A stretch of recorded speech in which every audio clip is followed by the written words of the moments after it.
যদি বলতো যা চাও তাই পাবা, তাহলে তুমি কি চাইতা? জঙ্কুক ভাইকে চাইতাম।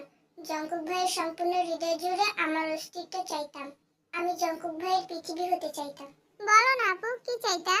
জানি না, বলেতে নিজের রুমে চলে গেছে। সুগা নীরব হয়ে দাঁড়িয়ে আছে। চলে যাবে কিনা সেটাও বুঝতে পারছে না। তোমার ভাইয়ের এখন কিছু লাগতো না বলে গেল, তোমার কিছু লাগবে? সুগা না করে সিঁড়ি দিয়ে উঠতে উঠতে মনে মনে বিড়বিড় করে বলে, বউ লাগবে। দিবেন এনে? ভাইয়ারও বউই লাগবে। 3 দিন পর বিকেলে তেয়ার সকিনা টিভি দেখতেছিল। তখনই আয়ু দরজা থেকে বলে, ভিতরে আসতে পারি? তে সোফার উপর দিয়ে লাফিয়ে ছুটে গিয়ে আয়ুকে জড়িয়ে ধরে। কেমন আছো? খুব ভালো আছি, তুমি কেমন আছো ভাবি? হ্যাঁ, আমিও ভালো আছি। এখানে ভাবি বলো না, যে কেউ শুনে ফেলবে। ফুপ্পি কেমন আছে? ভালো। আরে আয়ু যে, এতদিন পর আমাদের কথা মনে পড়লো? এদিকে কাজে নেই তেমন, তাই আসা হয় না। আজ একটু কাজ ছিল, এজন্য ভাবলাম আপনাদের সাথে দেখা করে যাই। খুব ভালো করেছো। ভেতরে আসো। এই তে, ভেতরে নিয়ে যা। এখানে দাঁড় করিয়ে রাখবে নাকি মেয়েটাকে? আয়ুকে দেখে সকিনা টিভি বন্ধ করে রান্নাঘরে চলে গেছে। তে আয়ুর পাশে বসে ফিস ফিস করে সব প্রশ্ন করছে। জংসুক ভাইয়া কবে আসবে, কেমন আছে, বাকিরা কেমন আছে থেকে শুরু করে এটা সেটা জিজ্ঞাসা করেই যাচ্ছে। আয়ু আস্তে ধীরে সব প্রশ্নের উত্তর দিচ্ছে। আপু, তুমি যে বিবাহিত এটা বলবে না? না। কেন? জঙ্কুক ভাই বারণ করেছে। জঙ্কুক ভাই জানে তুমি বাসায় আসবে? জঙ্কুক ভাই এই তো আমাকে পাঠিয়েছে। উনি আর সুগা এখন আমার শ্বশুর বাড়িতে। ওনারা হঠাৎ ফুপির বাসায় কেন? প্রতি সপ্তাহে আমার শাশুড়িকে দেখতে যায় ওনারা। কি? আমায় একদিনে নিয়ে যায় না কেন? আমরা সবাই তোমার কথা বলি। তোমাকে নিয়ে যায় না বললে শাশুড়ি মা প্রতিবারই জঙ্কুক ভাইকে রীতিমতো ধমকায়। দেখেছো, তারপরেও আমাকে নিয়ে যায় না। আজকে আসুক বাড়িতে। এর মধ্যে জিন নাস্তা নিয়ে এসে পাশের সোফায় বসে আয়ুকে ভালোভাবে পরখ করছেন।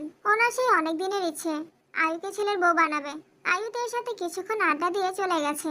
জঙ্কুক আর সুগা রাতে খেয়ে বাসায় ফিরেছে। ফুপ্পির বাসায় গেলে কখনো না খেয়ে ছাড়ে না। জঙ্কুক ফেরার কিছুক্ষণ পরেই তে জঙ্কুকের রুমে হাজির হলো। কিছু বলবি? আমার ভাগ কোথায়? কিসের ভাগ? ভালোবাসার। মানে? ফুপ্পির ভালোবাসার ভাগ দেন। কাছে আয়, দিচ্ছি। তে দু কদম এগিয়ে গেল। জঙ্কুক হাত বাড়িয়ে মাথায় গাঁটটা মেরে বলল, ফুপ্পির হাতে আমি শুধু গাঁটটাই খাই, তারই ভাগ দিলাম। আর খাবারের ভাগ চাইলে এরপর থেকে নিয়ে আসবো। বাবা গো বাবা, এত জোরে কেউ গাঁটটা দেয়? মাথা ব্যথা হয়ে গেছে। তুই ভালোবাসার ভাগ চাইছিস, কম করে কিভাবে দে বল? গাঁটটা মারা ভালোবাসা আমি চাইনি। জঙ্কুক হঠাৎই তের দিকে কেমন করে তাকিয়ে জিজ্ঞাসা করলো, তো কেমন ভালোবাসা চাইছিস? আপনাদের মতো আমিও ফুপ্পির সাথে দেখা করতে চাই, গল্প করতে চাই, ফুপ্পির যত্ন পেতে চাই। ও আচ্ছা, আমি ভাবলাম অন্য কিছু। অন্য কিছু মানে? কিছু না, এখন ফুপ্পির বাসায় তোকে নিয়ে যাওয়া যাবে না। তোকে নিয়ে আমি বা সুগা কেউ বের হলেই হাজারটা প্রশ্নের উত্তর দিতে হবে। তার থেকে কিছুদিন শান্ত থাক, আমি দেখছি কি করা যায়। আয়ু আপুকে আসতে বলেছিলেন কেন? দরকার আছে। আচ্ছা বলতো, আয়ুর সঙ্গে আম্মুর কথা হয়েছিল? আম্মুর রিঅ্যাকশন কি? কথা হয়নি মানে? বড় আম্মু পাশের সোফায় বসে খুব সুন্দরভাবে আপুর সঙ্গে কথা বলেছে। বড় আম্মু তো অনেকদিন যাবত আয়ু আপুকে আপনার বউ বানাতে চাচ্ছে। আপনারা কেন বলছেন না যে আপুর বিয়ে হয়ে গেছে? এটা বলে দিলে তো মজাটাই শেষ। মানে? জানতে পারবি খুব শীঘ্রই। আর হ্যাঁ, মুখ ফসকে আয়ুর বিয়ের কথাটা বলে দিস না যেন। আমি এত ব্যাক করি না। I know that you are the smartest girl in the world. তাই জঙ্কুক ভাইয়ের মুখে নিজের প্রশংসা শুনে লজ্জায় মাথা নিচু করে নিজের রুমে চলে গেছে। সময় চলমান। জানুয়ারি পেরিয়ে ফেব্রুয়ারিতে পা দিয়েছে। তীব্র ঠান্ডা অনেকটাই কমে এসেছে। ক্লাস শেষে জিমিন আর তে গল্প করতে করতে হাঁটছিল। তামিন দৌড়ে এসে জিমিনকে পেছন থেকে ডাকলো, এই জিমিন। জিমিন শুনেও না শোনার মতো হাঁটতে থাকে। তামিম এবার জিমিন আর তের সামনে এসে দাঁড়ায়। জিমিন, তুই আমার সাথে ঠিকমতো কথা বলিস না কেন? কারণটা কি তোর অজানা? এতদিন হয়ে গেছে, এখনো ওই বিষয় নিয়ে পড়ে আছিস? চলতে চলতে কারো প্রতি ইমোশন আসতেই পারে, তোর প্রতিও আসছিল। তাই আমি তোকে আমার মনের কথা বলছিলাম, তুইও তোর মতামত জানিয়েছিস, আমিও তা মেনে নিয়েছি। তুই না করেছিস, এরপর কি আমি তোকে কোনো প্রশ্ন করেছি বা জোরাজোরি করছি? তুই না করে দিয়েছিস বলে এই না যে আমি মরে যাব, কিন্তু তার প্রভাব বন্ধুত্বের উপর কেন পড়বে বলতো? তারপরও আমি আন্তরিকভাবে দুঃখিত। প্লিজ, বন্ধুত্বের সম্পর্কের সুবাদে হলেও আমায় ক্ষমা করে দে। আচ্ছা। কি রে, তোরা এখনো এখানে? তুই কোথায় গিয়েছিলি? নেতারা এসেছে, ওনাদের সামনে মাস্টার্স পরীক্ষা। ভার্সিটি থেকে বেরিয়ে যাওয়ার সুবাদে ওনারা একটা প্রোগ্রাম করবে শুনলাম। ভার্সিটির পাশাপাশি ঢাকার সুনামধন্য কলেজের স্যারেরা, বড় বড় অবস্থানে থাকা ব্যক্তিবর্গরাও সেই প্রোগ্রামে আমন্ত্রিত থাকবে। ভালো, কিন্তু তুই ওখানে কি করতে গিয়েছিলি? নেতাদের সাথে দেখা করতে গিয়েছিলাম। ওনাদের সাথে পরিচয় থাকাটা ভালো, রাজনৈতিক পাওয়ার থাকবে, যে কোনো সমস্যায় সাহায্য পাওয়া যাবে। তাছাড়া সাধারণ সম্পাদক আমার রুমমেট, তে বলেছিল না ওর জঙ্কুক ভাই নাকি আমাদের আধমরা করে বাড়ি পাঠাবে। আর কিছুদিন ওয়েট কর, দেখবি আমার কত পাওয়ার হয়। জিমিন তে দিকে চেয়ে হাসতে হাসতে বলল, আহা, এইটা দেখেছিস, তোর জঙ্কুক ভাইয়ের ভয়ে নেতাদের পিছু নিচ্ছে। নিজের নেই দুই আনার ক্ষমতা, আবার ভাব দেখায় 16 আনার। সেদিন যেভাবে বলেছিলি ভাই ব্রাদার্সের পাওয়ার দেখাবি, তখন তো ভেবেছিলাম তোদের এলাকার ভাইদের কথা বলেছিস। এই জন্যই বলি আমার জঙ্কুক ভাই সবার সেরা। তোদের মতো 8-10 জনকে পেটানো আমার জঙ্কুক ভাইয়ের কাছে জাস্ট 5 মিনিটের ব্যাপার। ওনার কাউকে প্রয়োজন নেই, একাই 199 জনের সমান। 199 জনের সমান কিভাবে হয়? হলে 100 জনের সমান হবে। আমার জঙ্কুক ভাই একটু ব্যতিক্রম, তাই 199 জনের সমান। এটা আবার কেমন লজিক? এটা আমার লজিক, তোরা বুঝবি না। শোন, কথায় কথায় আমার জঙ্কুক ভাই করিস না, কানে খুব লাগে। তাহলে তোর কানে সমস্যা, তাড়াতাড়ি ডাক্তার দেখা গিয়ে। আমি আমার জঙ্কুক ভাইই বলবো, আমার জঙ্কুক ভাই, আমার জঙ্কুক ভাই, আমার জঙ্কুক ভাই। এই তোরা সাইড দে, ভাইজানেরা এদিকেই আসতেছে। প্রায় 20 থেকে 25 জন ছেলে হেঁটে তেদের কাছে আসতেই বেগম সুন্দর করে সালাম দিল। সামনের দিকে গম্ভীর চেহারার একজন লোক চোখ দিয়ে একটু ইশারা করলো। সালাম গ্রহণ করেছে, এটাই বোঝালো। ওনারা পাশ কেটে যেতেই তে বলল, কি রে, তোর ভাই তো সালামের উত্তরটাও দিল না। ওনার কি এত মানুষের সালামের উত্তর দেওয়ার সময় আছে নাকি? 2 মিনিট পরেই কিছুটা দূর থেকে হই হুল্লোড়ের শব্দ বেশি আসে। তেরা পিছন ফিরে তাকাতেই দেখে ছেলেগুলো কাকে ঘিরে যেন কথাবার্তা বলছে। কৌতূহল বশতই তে আর জিমিন সহ সবাই সেদিকে তাকিয়ে আছে। কয়েকজন একটু সরতেই বাইকটা সাইডে করে হেলমেট খুললো। তে উত্তেজিত কণ্ঠে চেঁচিয়ে উঠল, আরে এটা তো জঙ্কুক ভাই। জঙ্কুক বাইক থেকে নামতেই সভাপতি সহসভাপতি একে একে সবাই জঙ্কুককে জড়িয়ে ধরছে। তে জিমিন সহ বাকিরাও কিছুটা এগিয়ে গেল। কি হচ্ছে কিছু বুঝতে পারছে না। তে বারবার চোখ কসলাচ্ছে। জঙ্কুক ভাইয়ের ভার্সিটিতে কে পরিচিত আছে এটাতে জানতোই না, তাও আবার রাজনৈতিক ছেলেপেলের সাথে। থ্যাংক ইউ ভাইয়া, তুমি আমাদের কথা মেনে এত ব্যস্ততার মধ্যে আসছো, এটাই অনেক। আমরা তো ভাবছিলাম তুমি হয়তো আসবেই না। তোরা যে এত বছর পরও আমায় স্মরণ করেছিস, সেই অনেক বড় ব্যাপার। তোমাকে কি ভোলা সম্ভব? কলেজের হিরো ছিলে তুমি, স্যারদের চোখের মণি, সেই সাথে পুরো কলেজের মেয়েদের ক্রাশ বয়। শেষ লাইনটা কানে যেতেই তে সাপের মতো ফোঁস করে উঠল। জঙ্কুক ভাইয়ের আশেপাশে দুই একটা মেয়ের নামই সহ্য করতে পারে না। সেই জঙ্কুক ভাই নাকি কলেজের সব মেয়েদের ক্রাশ ছিল। আল্লাহ জানে কত মেয়ে প্রেমের প্রপোজাল দিয়েছে, আর কত মেয়ের সাথে প্রেম করে বেরিয়েছে। তে নিজের কপাল চাপড়ে বিড়বিড় করে বলল, তুই তো শেষ তে, হাজারো মেয়ের ক্রাশ উনি, সেখানে তুই কে? তোর দিকে কোনো ছেলে ফিরেও তাকায় না, ক্রাশ তো বহুদূরের বিষয়। তুই আবার জঙ্কুক ভাইকে চাস? ছি, লজ্জা লাগে না? জঙ্কুক ভাই যে বোন হওয়ার সুবাদে তোর সাথে দু একটা কথা বলে, সেই তোর কপাল। কি বিড়বিড় করছিস? কিছু না। জঙ্কুক ছেলেটার হাতে চাপড় মেরে বলে, বাজে কথা বাদ দে, হঠাৎ আমায় স্মরণ করার কারণ কি? তুমি আমাদের স্পেশাল গেস্ট, তাই স্মরণ করেছি। অবশ্য তোমার মালা দিয়ে বরণ করা উচিত ছিল। আচ্ছা, সমস্যা নেই, প্রোগ্রামের দিন অবশ্যই মালা দেব। এই থাম থাম, আমায় বরণ করবি মানে? আমি কে? তুমি আমাদের শ্রদ্ধেয় বড় ভাই, যার জন্য আমরা আজ এই অবস্থানে। আমার জন্য না, বরং তারা নিজের অবস্থা নিজেরা তৈরি করেছিস। যখন পথভ্রষ্ট হয়ে গেছিলাম তখন রাস্তা তো তুমিই দেখিয়েছিলে। আচ্ছা বুঝলাম, কিন্তু প্রোগ্রামটা কিসের? ভার্সিটিতে লাস্ট একটা প্রোগ্রাম করতে যাচ্ছি। প্রোগ্রাম করবি কর, আমার কি কাজ? আমি তো ভার্সিটির কেউ না, পড়িও না এখানে। পড়নি তাতে কি, বাহিরে পড়তে না গেলে তুমি এই ভার্সিটিরই স্টুডেন্ট থাকতা।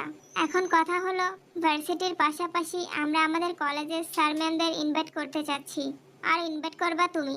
তাছাড়া তোমাদের মতো সাকসেসফুল কিছু ব্যক্তিবর্গদেরও ইনভাইট করা হবে। তোমরা তোমাদের সুদর্শন চেহারা দেখিয়ে জুনিয়রদের সঠিক পথ দেখাবা। প্রথমত আমি কোনো সাকসেসফুল ব্যক্তি না, দ্বিতীয়ত আমি এই ভার্সিটির স্টুডেন্টও না, তৃতীয়ত তোদের প্রোগ্রামে আমি স্যারদের ইনভাইট করার কে? প্রথম দ্বিতীয় তৃতীয় বুঝি না, তুমি আমার ভাই, এটাই একমাত্র কথা। ভাই তো নাকি? হ্যাঁ ভাই। তো তুমি তো আমাদের অবস্থা দেখেই গেছিলা, স্যাররা এক প্রকার বের করে দিচ্ছিল কলেজ থেকে। সেদিন তুমি স্যারদের রিকোয়েস্ট না করলে আমাদের যে কি অবস্থা হতো আল্লাহ ভালো জানে। তুমি চলে যাওয়ার পর আমরা যতদিন কলেজে ছিলাম এমন একটা দিন যায়নি যে স্যাররা আমাদের সামনে আসলে তোমার নাম নেয়নি। তুমি না বললে আমাদের বের করে দিত। আরো কত কথা, সেসব এখন অতীত। তোমার কথা মতো পড়াশোনা করে আমাদের 12টা বন্ধুর মধ্যে 9 জনই ডিউতে ভর্তি হয়েছে, বাকিরাও ভালো অবস্থানে আছে। তোমার সাথে যোগাযোগ করার চেষ্টা করেছি, কিন্তু তুমি নেটওয়ার্কের বাইরে ছিলা। কিছুদিন আগে হঠাৎ একদিন তোমাকে একটা মেয়ের সঙ্গে দেখলাম, ডাকার সুযোগ ছিল না। অনেক খোঁজ দিয়ে জানতে পারছি তুমি সুগার ভাই। তারপর সুগার থেকে ফেসবুক আইডি নিলাম। আমাদের জীবনের গল্পে তুমি অন্যরকম ভূমিকা পালন করেছো, যার ঋণ কোনোদিন শেষ করতে পারবো না। তাই তোমার প্রোগ্রামে আসতেই হবে। তোরা যেভাবে আমার প্রশংসা করছিস, আমার বাপ আজ পর্যন্ত এত প্রশংসা করেনি। তুমি যে কি চিজ তোমার বাপ হয়তো এখনো বুঝে নাই। জানো ভাইয়া, একই শহরে থেকেও গত 5 বছর যাবৎ কোনোদিন কলেজে পা দেইনি। এখন তো ভার্সিটির লাইফ শেষ, দুদিন পর কে কোথায় থাকবো তা জানা নেই। তাই প্রোগ্রামটা করতে চাচ্ছিলাম। ভার্সিটির স্যারদের সঙ্গে কথা বলেছি, ওনাদের আপত্তি নেই। এখন তুমি আমাদের সাথে যাবে। আমাদের পক্ষ থেকে কলেজের স্যারদের একটু বলবা। আমরা বললে যদি না আসে, তুমি বললে নিশ্চয়ই রাজি হবে। সবই করে দিব। প্রয়োজনে প্রোগ্রামে আসবো, কিন্তু গেস্ট হিসেবে নয়, সাধারণ মানুষ আর তোদের ভাই হিসেবে। যদি কোনো প্রকার মালা দিয়ে বরণ আর আমায় নিয়ে 500 শব্দের ভাষণ শুরু করিস, তাহলে এক একটাকে স্টেজে ফেলে পেটাবো বলে রাখলাম। তাই বলে আমাদের জীবনের গল্পের নায়কের প্রশংসা করব না? না, করবি না। আমি শুধু তোদের পথ দেখিয়েছি, বাকি সব তোরা করেছিস। তোদের সাকসেস তোদের, এতে আমার কোনো হাত নেই। তোরা যে আমার কথা মনে রেখেছিস এতেই শুক্রিয়া। এমনও মানুষ আছে যাদের জন্য জীবন দিয়ে দিলেও তারা সেসব ভুলে যায়। দোয়া করি জীবনে সাকসেসফুল হও। দেখো তো, তোমায় রাস্তায় দাঁড় করিয়ে জীবন ইতিহাস শুরু করে দিয়েছি। চলো ভেতরে চলো। ভেতরে আর যাব না, কথা তো হলোই। আমার নাম্বার রাখ, কবে কলেজে যাবি জানাইস। অফিসে কাজ ফেলে আসছি, একদিন কাজ একটু কম করলে কিছু হবে না। কত বছর পর তোমাকে পেয়েছি, আড্ডা না দিয়ে ছাড়ছি না। চলো চলো। জাঙ্কুক ঘুরতেই তেকে দেখতে পায়। তে আশ্চর্য নয়নে তাকিয়ে আছে। ওদের সব কথোপকথনই তে মনোযোগ সহকারে শুনেছে, বুঝতে বাকি নেই। ওদের পড়াশোনাতে জঙ্কুক ভাইয়ের অবদান অনেকখানি। তবে সেই ছেলেগুলোর কি হয়েছিল তা শোনার বেশ আগ্রহ জাগছে তের মনে। জঙ্কুক কিছুটা এগিয়ে এসে তের মুখোমুখি দাঁড়ালো। ক্লাস শেষ? শেষ, কিন্তু আপনি এখানে কেন? তে সব কথা শুনেও না শোনার মতো প্রশ্নটা করেছে। জঙ্কুক চোখের ইশারায় ছেলেগুলোকে দেখিয়ে বলল, ওদের সঙ্গে দেখা করতে আসছিলাম। ছেলেগুলো এগিয়ে গেছে। জঙ্কুককে না পেয়ে পেছন ফিরে তাকাতেই তেকে দেখলো। দু কদম এগিয়ে এসে বলল, ওনাকেই তো দেখছিলাম তোমার সাথে। উনি কে ভাইয়া তোমার? ছেলের পুরো কথা শেষ হওয়ার আগেই জঙ্কুক বলল, আমার কাজিন। তোরা যা, আমি আসছি। ছেলেগুলো এগিয়ে যাচ্ছে। জঙ্কুক তেকে উদ্দেশ্য করে গলায় তেজ এনে বলল, আড্ডা দেওয়া শেষ হলে বাসায় যা, গাড়ি অপেক্ষা করছে।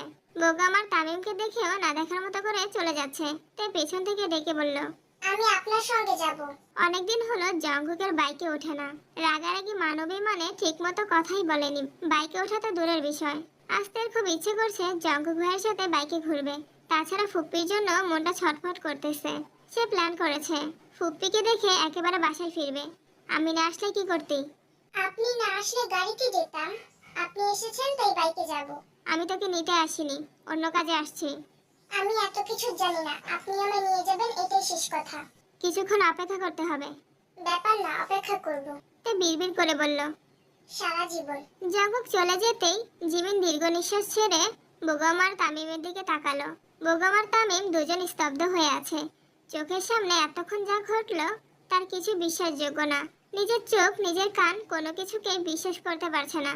কোথায় ভেবেছিল ভার্সিটির নেতাদের ক্ষমতা দেখিয়ে তেদের সামনে একটু ভাব নিয়ে চলবে, উল্টো বড়সড় একটা বাস খেলো। খেলো তো খেলো, একদম তেদের সামনেই খেলো। প্রতিনিয়ত জঙ্কুকের এত প্রশংসা শুনে বোগামা ভেবেছিল রাজনীতি করবে, নেতাদের পরিচিতি লাভ করে তের মন জয় করে নিবে। কিন্তু জঙ্কুক ক্ষণে ক্ষণে তার সব প্ল্যান ভেস্তে দিচ্ছে। জিমিনার তে ওদের অসহায় মুখের পানে চেয়ে হাসি শুরু করেছে। 10 মিনিট হয়ে গেছে, হাসতে হাসতে পেট ব্যথা হয়ে গেছে, তবু হাসি থামছে না। বোগাম সহ্য করতে না পেরে রাগান্বিত কণ্ঠে বলল, হয়েছে বোন, এবার থাম, এর বেশি হাসলে মরে যাবি। জিমিন হাসতে হাসতে বলল, তোর শ্রদ্ধেয় রাজনৈতিক বড় ভাইদের আমার সালাম দিস। সালামের পরে বলিস তুই যে জঙ্কুক ভাইয়াকে মারার হুমকি দিয়েছিস। জঙ্কুক ভাইয়ার প্রতি তাদের যে ভালোবাসা দেখলাম, আশা করি তারাই তোকে যোগ্য সম্মানই দিয়ে দিবে। আমি হুমকি দিলাম কখন? তো তোর ভাই ব্রাদার্সের পাওয়ার দেখাবি বলেছিলি, মনে নেই? এত মন ভোলা কেন তুই? আচ্ছা বাদ দে, এখন বাদ দিচ্ছি, কিন্তু ভবিষ্যতে এইসব আকাশচুম্বী কথাবার্তা বললে তোর শ্রদ্ধেয় ভাইদেরকে বলে দিব। আচ্ছা ঠিক আছে। তো ইদানিং নিজের সাহস দেখে মাঝে মাঝে নিজে অবাক হয়ে যায়। জঙ্কুক ভাইয়ের মুখের উপর জেদ দেখালো। যদি জঙ্কুক ভাই ভার্সিটির সবার সামনে থাপ্পড় মারতো তবে কি হতো? সবার সামনে থাপ্পড় খেলে মুখ দেখানোর অবস্থা থাকতো না। জঙ্কুক কিছুক্ষণের মধ্যেই চলে আসে। আঙ্কেল কি চলে গেছে? হ্যাঁ, তুই না বললি বাইকে যাবি, তাই তো আঙ্কেলকে চলে যেতে বলছি। কেন? আপনার তো অফিস আছে, আমার নিয়ে গেলে সময় নষ্ট হবে, তাই বলছিলাম আমি গাড়িতে চলে যেতাম। এটা আগে মনে হয়নি? তোর ভাইয়ের মতো রাগ উঠলে তোরও মাথা ঠিক থাকে না, তখন কিছু বোঝার অবস্থাতেও থাকিস না। ব্যাপার না, চল। আমি রিক্সা দিয়ে বাসায় চলে যাই। মেজাজ খারাপ করিস না, চল বলছি। তে ভয়ে ভয়ে এগিয়ে যাচ্ছে। ফুপ্পির বাসায় নিয়ে যাবে না আগেই বলছে, এখন আবার ফুপ্পির কথা বললে নিশ্চিত মাইর খাবে।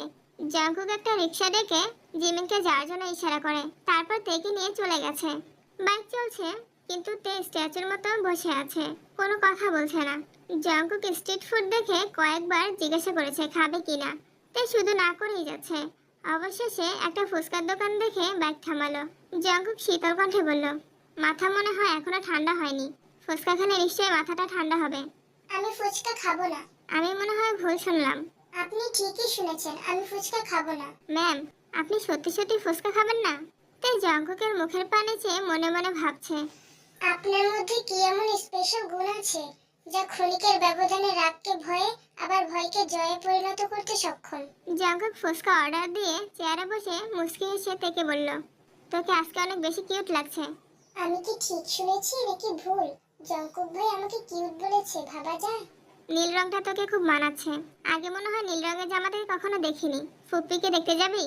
তে এবার আশ্চর্য নয়নে তাকালো। তার মনের কথা জঙ্কুক ভাই কিভাবে বুঝলো?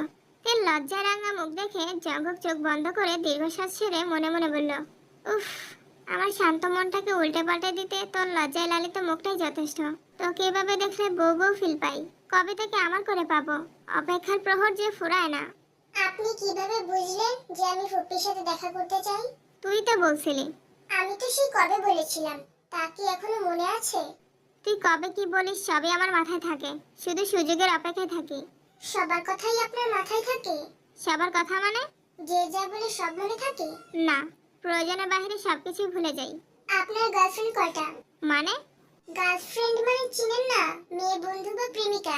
তা বুঝলাম, কিন্তু হঠাৎ এমন প্রশ্ন কেন?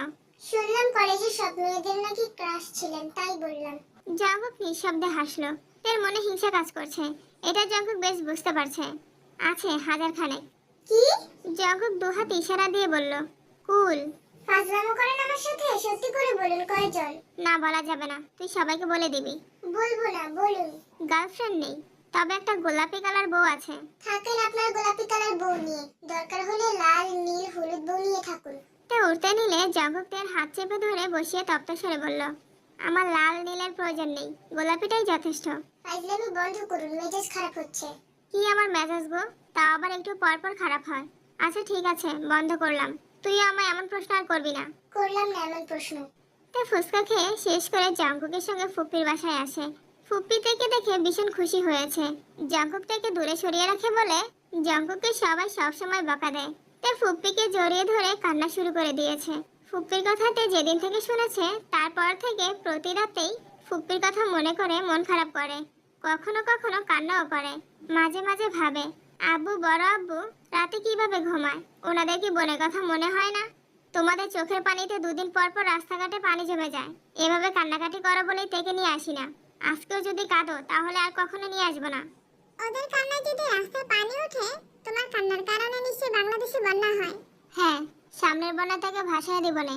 আমি সাঁতার পারি। তাহলে তো আরো ভালো। সাঁতার কেটে শ্বশুর বাড়িতে যাবি, আবার বাপের বাড়িতে আসবি। কিসের শ্বশুর বাড়ি? কার শ্বশুর বাড়ি? জঙ্কুক ফুপ্পিকে উদ্দেশ্য করে বলল, ফুপ্পি, তোমার মেয়ের জন্য ছেলে দেখা শুরু করছি। এই বর্ষার আগে বিয়ে দিয়ে দেব। না, কিসের বিয়ে? নিজের বিয়ের খবর নেই, আমার পিছনে লাগছো। তুমি আগে বিয়ে করো। জঙ্কুক ঠাট্টা সরে বলল, আমি খবর পাইছি তুই আয়ুকে খুব জ্বালাস। আমার বউকে জ্বালাবে না তার কি গ্যারান্টি আছে? এর জন্য তোকে বিয়ে দিয়ে তারপরই বিয়ে করব। ভাবি, সত্যি করে বলো, আমি তোমাকে জ্বালাই? কখনোই না। তে আপু, আমি কি তোমাকে জ্বালাই? জঙ্কুক মাথা নিচু করে জিভে কামড় দিয়ে বসে আছে আর মনে মনে বলছে এই মেয়েটা নিশ্চিত ফাঁসাবে। কই না তো, তুমি তো অনেক লক্ষ্মী মেয়ে। দেখছো, আমি কাউকে জ্বালাই না। পরিস্থিতি স্বাভাবিক করতে জঙ্কুক বলল, শেষে পরে দেখা যাবে। ফুপি, খুব ক্ষুধা লাগছে, দুপুরে খাইনি, খেতে দাও। আপনারা ফ্রেশ হন, আমি এখনই খাবার দিচ্ছি। 2 ঘন্টা গল্প করে তেকে নিয়ে বাসায় ফিরছে। রাস্তায় যেতে যেতে তে হঠাৎই জঙ্কুককে ডাকলো। জঙ্কুক ভাই, হুম। আমাদের ভার্সিটির ছেলেগুলো কি আপনার কলেজের? হ্যাঁ, এক ব্যাচ জুনিয়র ছিল। ওরা আপনার এত প্রশংসা করছিল কেন? আপনি কি করেছিলেন? তুই কি সব শুনে ফেলেছিস? জি। কলেজে থাকাকালীন একটু ঝামেলা হয়েছিল, তখন স্যারদেরকে রিকোয়েস্ট করেছিলাম, এই আর কি। কি ঝামেলা সেটাই তো জানতে চাচ্ছি। জানতেই হবে। জি। ওরা কলেজে ভর্তির পর কিছুদিন নিয়মকানুন মেনে চলেছে, রেজাল্টও ভালো করছিল, কিন্তু 6 মাস পর থেকে কোথাকার কোন ছেলের সঙ্গে মিশে নেশা করে এক একটা ধ্বংসের দ্বার প্রান্তে চলে গেছিল। পড়াশোনার অবস্থা নেই, নিয়ম মানে না, স্যারদের সাথে উগ্র আচরণ, পরীক্ষার রেজাল্ট খারাপ করছে। সব মিলিয়ে স্যাররা সিদ্ধান্ত নিয়েছিল সবকটার বাবা মাকে এনে অপমান করে কলেজ থেকে বহিষ্কার করে দিবে। আমি কয়েকজনের মাধ্যমে জানতে পারছি 2-3 জন বাদে সবগুলোর পারিবারিক অবস্থা খুব খারাপ। বাবা মা অনেক কষ্ট করে টাকা ইনকাম করে ঢাকা শহরে ছেলেকে পড়তে পাঠাইছে, আর এগুলো সঙ্গ দোষে নিজের জীবন ধ্বংস করছে। জানার পর নিজেরই কষ্ট লাগছিল। তারপর ওদের সঙ্গে কিছুদিন বসেছি, ওদের সবার গল্প শুনেছি, বুঝিয়েছি। তখন আমার ক্ষুদ্র মাথায় যা মনে হয়েছিল তাই করেছি, এই আর কি। যখন দেখলাম ওরা আমার কথা একটু একটু মানতে শুরু করেছে, তখন স্যারদের রিকোয়েস্ট করলাম যেন পরবর্তী পরীক্ষা পর্যন্ত ওদের সময় দেয়। স্যারদের খুব আদরের স্টুডেন্ট ছিলাম বলে হয়তো স্যাররা মেনে নিয়েছিল। তারপর আমিও চলে গেছি, ওদেরও খবর নেওয়া হয়নি। বাহ, কি? আপনি খুব ভালো। ধন্যবাদ ম্যাম। জঙ্কুক থেকে বাসার সামনে নামিয়ে দিয়ে আবার অফিসে চলে গেছে। আজ 7 ফেব্রুয়ারি। ভার্সিটিতে যেতেই নজর পড়ে অনেকেই গোলাপ হাতে নিয়ে ঘুরছে। কেউ কেউ বন্ধুদের দিচ্ছে, কেউ আবার বান্ধবীকে দিচ্ছে। তে জিমিন এসব ডে কখনো পালন করে না, মনেও থাকে না কবে কি ডে। হঠাৎ বেগম একটা গোলাপ এনে তেকে দিয়ে বলল, হ্যাপি রোজ ডে। সরি রে জিমিন, একটাই ফুল পেয়েছি, না হয় তোকেও দিতাম। এখন তোর বেবিকেই দেই। আমি তোর থেকে গোলাপ নিব না, আমি শুধু জঙ্কুক ভাইয়ের থেকেই নিব। তুই জিমিনকে দিয়ে দে। বেগম না চাইতেও জিমিনকে দিল, কিন্তু জিমিনও নেয়নি, বরং উল্টো বলল, তোদের থেকে ফুল নিতেও ভয় করে, কার মনে কি চলে তোরাই জানিস। তে আজ তাড়াতাড়ি করে বাসায় এসে ছাদ থেকে একটা লাল টকটকে গোলাপ এনে সাথে একটা চিরকুট লিখে জাঙ্কুকের রুমে রেখে এসেছে। জাঙ্কুক সন্ধ্যার দিকে বাসায় ফিরে দেখলো টেবিলের উপর গোলাপ আর চিরকুট রাখা। এগিয়ে গেল টেবিলের কাছে, চিরকুটে হাত দিতেই দেখলো চিরকুটে লেখা, আপনি মানুষটা রক্তিম গোলাপের মতো, যার কাটার আঘাতে শত শতবার ক্ষতবিক্ষত হয়েও তার মুগ্ধতার পিছনে ছুটছি। হ্যাপি রোজ ডে জাঙ্কুক ভাই। জাঙ্কুক ফুলটা হাতে নিয়ে আলতোভাবে ঠোঁট ছুঁয়ে মুচকি এসে বলল, আমার জীবনেও তুই রক্তিম গোলাপের মতো, যাকে দেখলে হৃদয়ে তোলপাড় চলে, প্রেমানুভূতি জেগে ওঠে বারবার। খুব ইচ্ছে করে গোলাপের পাপড়ির ভাঁজে তোর আমার প্রণয়ের নিশান এঁকে দেই, ফুলের রানী গোলাপের মতো তোকে জাঙ্কুকের মহারানী বানিয়ে রাখি। জাঙ্কুক গোলাপ আর চিরকুট টেবিলের উপর রেখে ফ্রেশ হয়ে নিচে নামলো। এই সুযোগে তে চুপি চুপি জাঙ্কুকের রুমে আসে। চিরকুট আর ফুল যেভাবে রেখেছিল সেভাবেই আছে। জাঙ্কুক ভাই এখনো দেখেনি ভেবেই তের আনন্দিত বদন বদলে গেছে। মাথা নিচু করে মনে মনে বিড়বিড় করতে করতে রুম থেকে বেরিয়ে বেলকনিতে হাঁটছে। আচমকা ভারী কিছুর সাথে কপাল ঠেকে। সামনে দাঁড়ানো ব্যক্তিটা যে তের একান্ত ব্যক্তিগত প্রিয় পুরুষ তা বুঝতে বাকি রইল না। তার ইচ্ছে করছে এই প্রশস্ত বুকে মাথা রেখে সারা জীবন কাটিয়ে দিতে, কিন্তু তা সম্ভব না। অনিচ্ছা সত্ত্বেও মাথা তুলে 2 কদম পিছিয়ে গেল। তার খোলা চুলগুলো এলোমেলো হয়ে আছে, মশার কামড়ে কপালে 2-3 জায়গায় দাগ হয়ে গেছে। উজ্জ্বল বর্ণের কপালের দাগগুলো লাল টকটকে দেখা যাচ্ছে। জাঙ্কুক খানিক ভেবে হাত দিল তের দীর্ঘ চুলের মাঝ বরাবর। চুলের আঁক শুকিয়ে গেলেও মাঝামাঝি আর গোড়ার দিকের চুলগুলো এখনো ভেজা। এই অনিয়ম কি সারা জীবনই করবি? কথা শুনবি না আমার? জাঙ্কুকের ভারী কণ্ঠস্বর শুনে তের মুখটা আরো চুপসে গেছে। চাউনিতে শীতলতা, মন জোরে তার অন্য চিন্তা ঘুরপাক খাচ্ছিল। জাঙ্কুক ভাই চিরকুট দেখে কিভাবে রিয়েক্ট করবে তাই ভাবছিল। জাঙ্কুকের হাত তখনও তের চুলে। দ্বিতীয়বার কণ্ঠ দ্বিগুণ ভারী করে বলল, কি বললাম আমি? কি করেছি আমি? অসময়ে শাওয়ার নিয়েছিস কেন? 2 দিন পর পর যে মাথা ব্যথায় ভুগিস মনে থাকে না? তোকে সকাল সকাল শাওয়ার নিতে বলছিলাম, কথা মানিস না কেন? ভার্সিটি থেকে এসে ঘুমিয়ে পড়েছিলাম, তাই একটু দেরি হয়ে গেছে। কাল থেকে শাওয়ার নিয়ে তারপর ভার্সিটিতে যাবি, মনে থাকবে? তে ঘাড় কাত করে সম্মতি জানালো। ধমক খাইনি ভেবেই মনে মনে আনন্দিত হলো। জাঙ্কুক তের চুল থেকে হাত সরিয়ে পুনরায় বলল, এভাবে ভালোবাসার নিশান নিয়ে ঘুরতে লজ্জা লাগে না? মানে কার ভালোবাসা, কিসের নিশান? জঙ্কুক নিজের ফোনে সেলফি ক্যামেরা অন করে তের সামনে ধরলো। কপালের মাঝ বরাবর মশার কামড়ে 3টা দাগ, নাকের ডগায় একটা, থুতনির পাশে একটা, দুই একটা গলাতেও আছে। তে কি বলবে উত্তর খুঁজে পেল না। বুঝলাম মশাকে অনেক ভালোবাসিস, তাই বলে তাদের নিশান নিয়ে ঘুরতে হবে? আমি মশাকে ভালোবাসি না। তা তো নিশান দেখি বোঝা যাচ্ছে। তে জঙ্কুকের পেছনে দাঁড়িয়ে বিড়বিড় করে বলল। আমি মশাকে না আপনাকে ভালোবাসি, আপনি কি বুঝেন না? জঙ্কুক মুচকি হাসলো। কথাটা ঠিকই তার কান পর্যন্ত পৌঁছেছে। সহসা হাসি থামিয়ে ঘাড় হালকা ঘুরিয়ে তের দিকে আর চোখে তাকিয়ে বলল, মশারি টানিয়ে ঘুমাবি। দীর্ঘ কদম ফেলে জঙ্কুক ব্যালকনিতে হাঁটছে আর মনে মনে বলছে, যে অঙ্গে জঙ্কুকের ভালোবাসার নিশান থাকার কথা, সে অঙ্গে অন্য কোনো নিশান জঙ্কুক সহ্য করবে না। সে যদি সামান্য মশা হয় তবুও না। তে ইজ মাইন। রুমে ঢুকে দরজা বন্ধ করে ঘন্টাখানেক তের চিটকুট আর গোলাপ হাতে বসে রইল জঙ্কুক। কল্পনায় কতটা পথ হেঁটেছে কে জানে। তারপর একটা ডায়েরির ভাঁজে গোলাপ আর চিরকুট রেখে শুয়ে পড়েছে। ভ্যালেন্টাইন সপ্তাহ চলছে। প্রতিদিনই কোনো না কোনো স্পেশাল ডে। জঙ্কুক প্রতিদিন অফিস থেকে ফিরেই টেবিলে একটা চিরকুট দেখতে পায়। Propose day, chocolate day, teddy day, এক একটা ডেতে এক একটা স্পেশাল চিরকুট, সাথে চকলেট, টেডি, কিছু না কিছু থাকেই। কিন্তু জঙ্কুকের কোনো প্রতিক্রিয়াতে চোখে পড়ে না। জঙ্কুক অফিসে চলে গেলেই তে ছুটে যায় জঙ্কুকের রুমে, খুঁজে নিজের দেওয়া চিরকুটগুলো, কিন্তু কিছুই খুঁজে পায় না। জঙ্কুকের রুমের প্রত্যেকটা জিনিসে তালা দেওয়া। টেবিলের উপর রাখা বই খাতা সব চেক করেছে, কিন্তু কিছু পায়নি। হিটলার বেটা জিনিসগুলোর সাথে নিজের মনটাকেও তালা মেরে রেখেছে। যতই তালা দিয়ে রাখুন না কেন, আমি তালাবিহীন হলেও আপনার হৃদয়ে জায়গা করে নিব। আজ প্রমিস ডে। জঙ্কুক অফিসের কাজে সকাল সকাল বেরিয়ে গেছে। তেও ভার্সিটিতে এসেছে। মনটা তেমন ভালো না। আশেপাশে সবাই সবাইকে এটা সেটা প্রমিস করছে। তে তাকিয়ে তাকিয়ে সেই দৃশ্য দেখছে।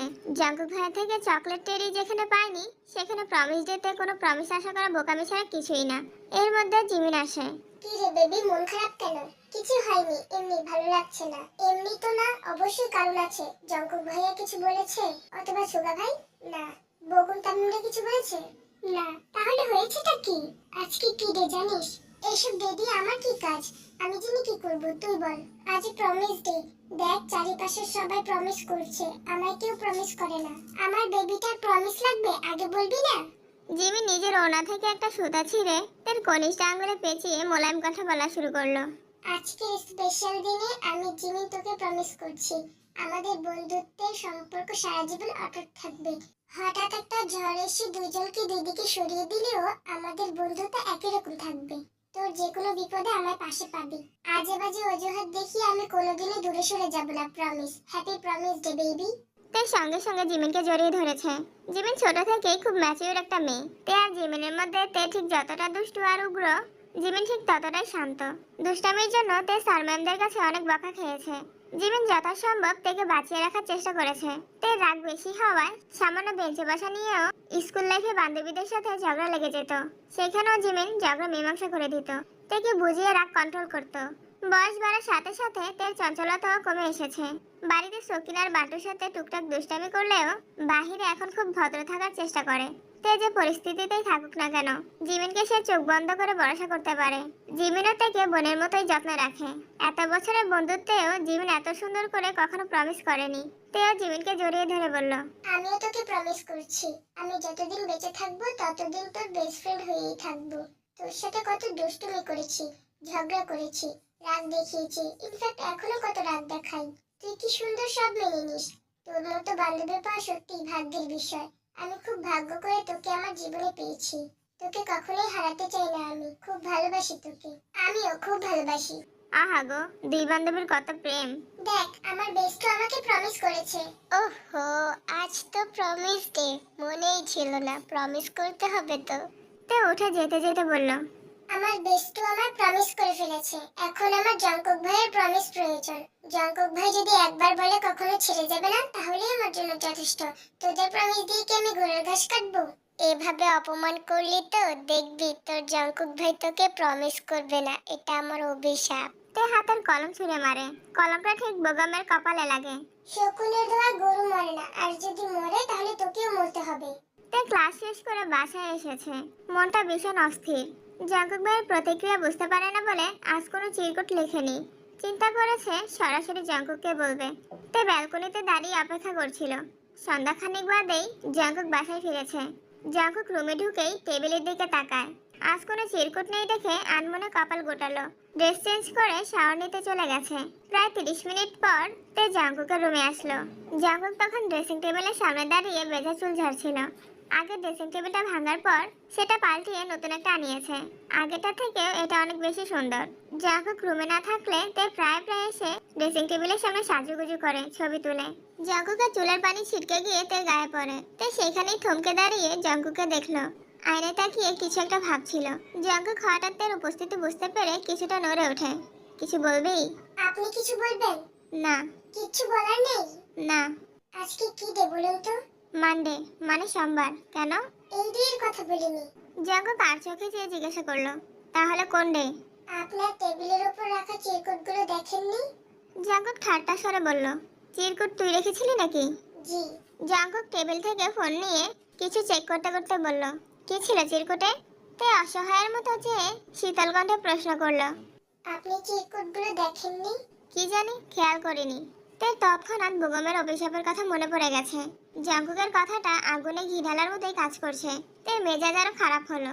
আমার চিরকুটগুলো আমায় দিয়ে দিন, আপনার সাথে আর কোনো কথা নেই। তোর চিরকুট কোথায় উড়ে গেছে কে জানে। রাগে তের চোখ জ্বলছে। বেগমের দেওয়া অভিশাপটা বারবার মনে পড়ছে আর তেলে বেগুনে জ্বলে উঠছে। রাগের মাথায় হুট করেই বলে উঠলো, আপনি আমার জীবনে কেন এসেছেন? আমি তোর জীবনে আসিনি, বরং তুই আমার জীবনে এসেছিস। কিভাবে? তোর জন্ম আগে হয়েছে নাকি আমার? আপনার। তো কে কার জীবনে আসছে? জানি না। রুমে কেন এসেছিলি? তে রাগ অভিমান সাইডে রেখে কোমল কণ্ঠে বলল, আজকে প্রমিস ডে, তাই উইশ করতে এসেছিলাম। এসব ডেটে আমি পালন করি না। কেন? আমার মতে গোলাপ দেওয়া, চকলেট দেওয়া, টেডি দেওয়ার জন্য স্পেশাল কোনো দিনের প্রয়োজন নেই। ইচ্ছে থাকলে প্রতিদিনই এসব ডে পালন করা সম্ভব। তাই বলে সামান্য উইশটাও করতে পারবেন না? আমি স্কুলে তার চিরকুট পর্যন্ত সীমাবদ্ধ রাখতে পারবো না। কাজে কর্মে দেখিয়ে দেব। আজকে অন্তত উইশ করুন প্লিজ, আর কখনো বলবো না। আজ করলে কাল কি সমস্যা? এসব বাদ দিয়ে অন্য কিছু বলা থাকলে বল। তাই মন খারাপ করে রুম থেকে বেরিয়ে যেতে যেতে বলল, বকুল, তোর অভিশাপ ফুলে গেছে। শোন, কি প্রমিস চাস? তাই ভেবে চিনতে শান্ত কণ্ঠে বলল, আপনি প্রমিস করুন আমাকে আর কখনো ধমক দিয়ে কথা বলবেন না। তার খুব ইচ্ছে ছিল জঙ্কুককে বলতে, যেন কখনো ছেড়ে না যায়, কিন্তু থাপ্পড়ের ভয়ে বলতে পারেনি। তুই ভুল করলে শাসন করতে পারবো না। পারবেন, তবে হুটহাট ধমক দিয়ে কথা বলবেন না প্লিজ, আমার ভয় লাগে।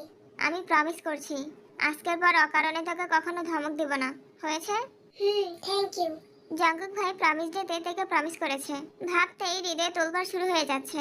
বেগমের অভিশাপ বিফলে গেছে ভেবেই মুখে হাসি ফুটে উঠেছে। খুশিতে গদগদ হয়ে রুম থেকে বেরিয়ে গেছে। 12 তারিখ কিস ডে ছিল। জঙ্কুকের জ্বর থাকাকালীন গালে কিস করার ঘটনা মনে পড়তেই তে লজ্জায় দুহাতে মুখ লুকালো। সে লজ্জায় চিরকুটও লিখেনি। জঙ্কুক বাসায় ফেরার পর থেকে জঙ্কুকের সামনেও পড়েনি। প্রমিস ডে পর্যন্ত ঠিক ছিল, কিন্তু কিস ডে, হাগ ডে এগুলো পালন করা তের পক্ষে অসম্ভব বিষয়, তাই মুখ লুকিয়ে চলছে। আজ 13 ফেব্রুয়ারি, ফাল্গুনের প্রথম দিন। অসময়ে জঙ্কুকে বাসায় ফিরতে দেখে জিন বলল, কি রে তুই এই সময় বাসায় যে? আজ পহেলা ফাল্গুন, ভাবলাম সকিনা, বান্টু আর তেকে নিয়ে বের হব। সুগাও আসছে। আজ যেমন ভাই বোনদের কথা মনে করছিস, এমন ভাবে কাজের ফাঁকে মাঝে মাঝে ওদের সময় দিতে পারিস না? তোর আব্বু প্রায় বলে, সুগা ছাড়া তুই কারোর সঙ্গে ঠিকমতো কথা বলিস না। এটা তোর আব্বুর ভালো লাগে না। আচ্ছা, চেষ্টা করব। জঙ্কুক দুইটা শপিং ব্যাগ হাতে নিয়ে তের রুমের সামনে আসলো। হালকা কাশি দিয়ে দরজা ঢাকা দিতেই তে থতমত খেয়ে ওঠে। একটু আগে ফেসবুকে হাগ ডের ভিডিও দেখছিল, তা দেখেই জঙ্কুক ভাইকে নিয়ে অলিক কল্পনায় পাড়ি জমিয়েছিল। তে ওরা ঠিক করতে করতে তাড়াতাড়ি উঠে বসে। জঙ্কুক একটা শপিং ব্যাগ তের দিকে এগিয়ে দিয়ে বলল, এটাতে তোর জন্য শাড়ি আছে, কাকিয়াকে বলি শাড়িটা পরিয়ে দিবে। দ্বিতীয় শপিং ব্যাগটা বিছানার উপর রেখে বলল, এটাতে সকিনার জন্য শাড়ি আর একটা ড্রেস আছে, ওর যেটা ভালো লাগে সেটাই পরতে বলিস। আমার ড্রেস কোথায়? তুই শাড়ি পরবি, তাই ড্রেস আনিনি। একটু তাড়াতাড়ি রেডি হওয়ার চেষ্টা করিস। জঙ্কুক দরজা পর্যন্ত গিয়ে আবারও থামলো।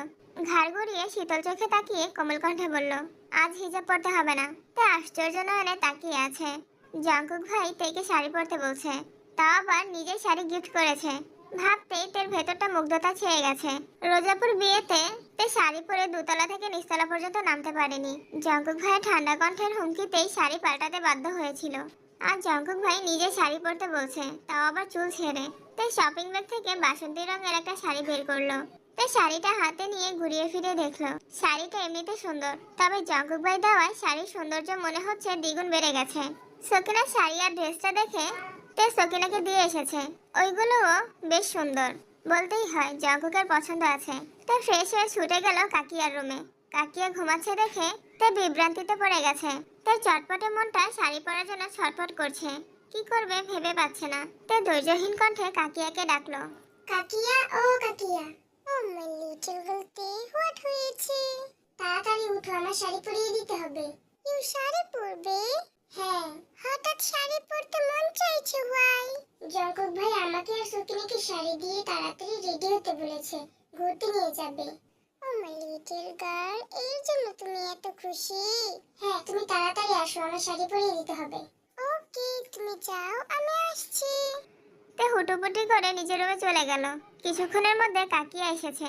রোজাপুর বিয়েতে রোজাপুরা বাঙালি স্টাইলে শাড়ি পরেছিল, তবে আজ কাকিয়া আঁচল ছেড়ে খুব সুন্দর করে কুচি দিয়ে শাড়ি পরিয়ে দিয়েছে।